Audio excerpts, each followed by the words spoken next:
Okay, so I had a pile of books fall over this morning, and the book that landed on top was Cinderella, so took that as a sign, and now we're going to read Cinderella. Once upon a time, there was a girl named Cinderella. She lived with her stepmother. The stepmother did not like Cinderella. She made her work very hard every day.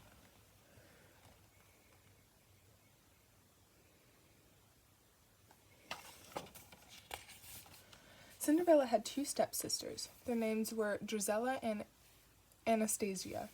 The stepsisters never had to work. They just pranced around the house in their fancy dresses, and they always made fun of Cinderella because her dress was so plain.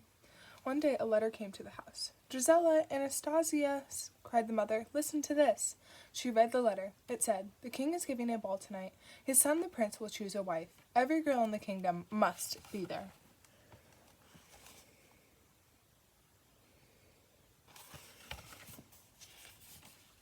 "Then I can go too," said Cinderella. "You!" cried the stepsisters, but they laughed and laughed. "But it says every girl in the kingdom must be there," said Cinderella. The stepmother smiled and said, "Of course you may go, Cinderella. You may go if you do your work first, and if you have a dress to wear." "Oh, thank you," said Cinderella, and she ran up to her room.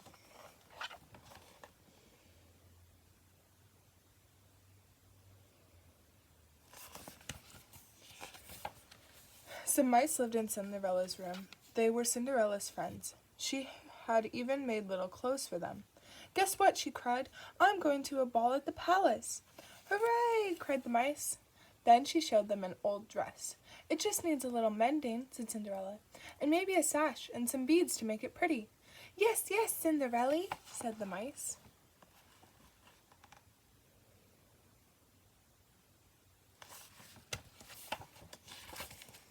"Cinderella!" called the stepmother. Cinderella went downstairs.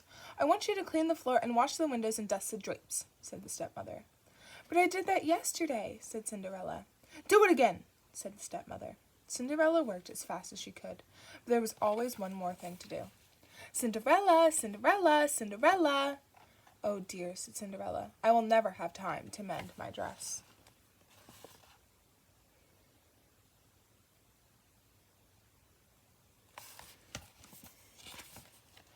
"They make Cinderella work, work, work," said the fat mouse named Gus. "She will have no time to fix her dress," said a skinny mouse named Jack. "We can do it," cried the mice. "We can fix Cinderella's dress." Gus and Jack sneaked into a big room. The stepsisters were dressing for the ball. "I hate this old sash," said Drizella, and she threw it on the ground. "I never want to see these beads again," said Anastasia, and she dropped them on the floor.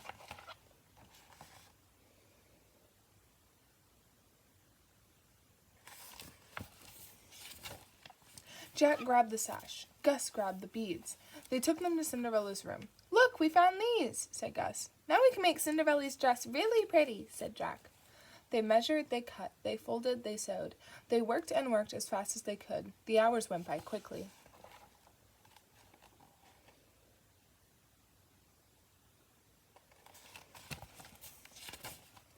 Cinderella had to help the stepsisters with their dresses.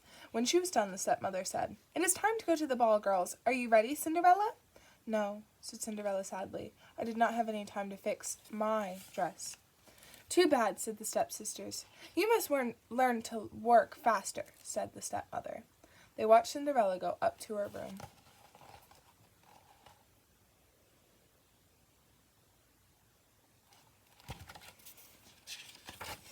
When Cinderella opened the door, she saw something wonderful. Her dress was ready. "Surprise!" cried the mice. "It is the prettiest dress I have ever seen," said Cinderella, and she put it on.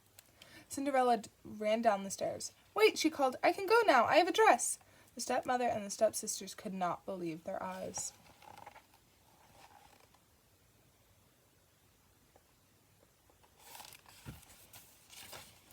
"My sash!" cried Drizella. "My beads!" cried Anastasia. They ripped off the sash and pulled off the beads. Cinderella's dress was ruined. "Come along, girls," said the stepmother. "The prince is waiting for you." And off they went to the palace. Cinderella was left behind.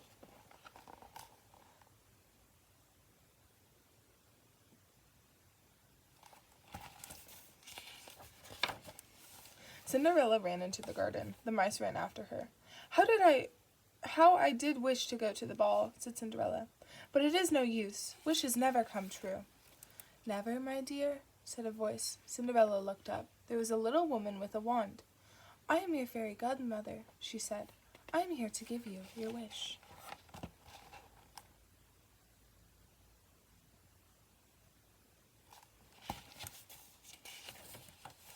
Now let me see, said the fairy godmother. I need a pumpkin and a horse and a dog. What luck, they are right here. And yes, I will need some mice. When the mice heard this, they began to run, but the fairy godmother stopped them with her wand. Now for the magic words, she said. Bibbidi bobbidi boo.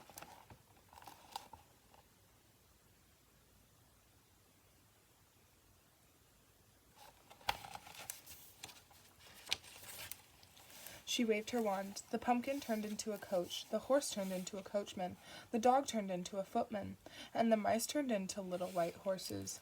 Now hop in, my dear, said the fairy godmother. But my dress, said Cinderella. Oh my, cried the fairy godmother, I almost forgot.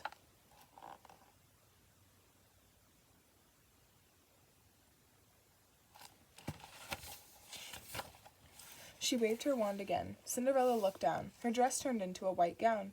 Her shoes turned into glass slippers. Oh, thank you, said Cinderella.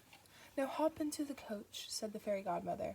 But remember, all the magic ends when the clock strikes 12. I won't forget, said Cinderella, and off she went to the palace.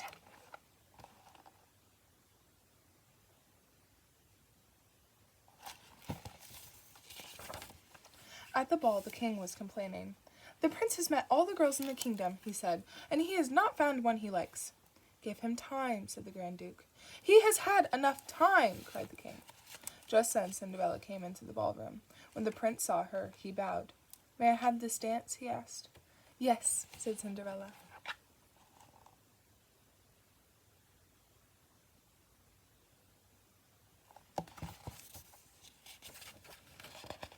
All night the prince danced only with Cinderella. They danced around the floor as if in a dream. Everyone said, How lovely she is! Who can she be?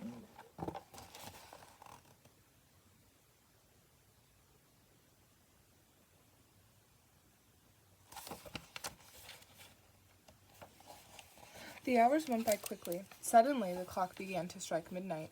Cinderella ran down the palace steps. As she ran, she lost a glass slipper. When the prince reached the steps, Cinderella was gone. He picked up the tiny glass slipper. The girl who wore this slipper is the girl I want to marry, said the prince. He told the Grand Duke to find her.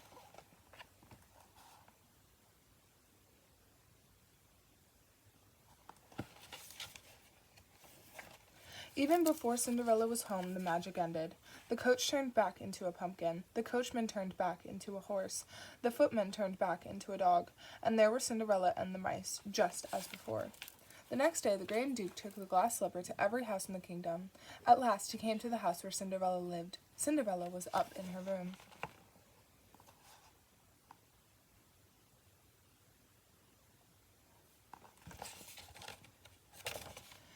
First, Gisela tried on the slipper. Her foot was much too long. Then Anastasia tried the slipper. Her foot was much too wide. Are there any other girls in this house? Asked the Grand Duke. No, said the stepmother. Just then Cinderella came downstairs. Who is this? Asked the Grand Duke. She is only the maid, said the stepmother.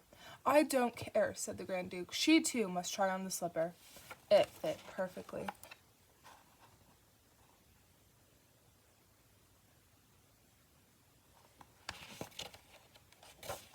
Then Cinderella reached into her pocket and pulled out the other glass slipper. The Grand Duke bowed to Cinderella. You are the girl the prince says he must marry, said the Grand Duke. So Cinderella went to the palace and married the prince, and they lived happily ever after.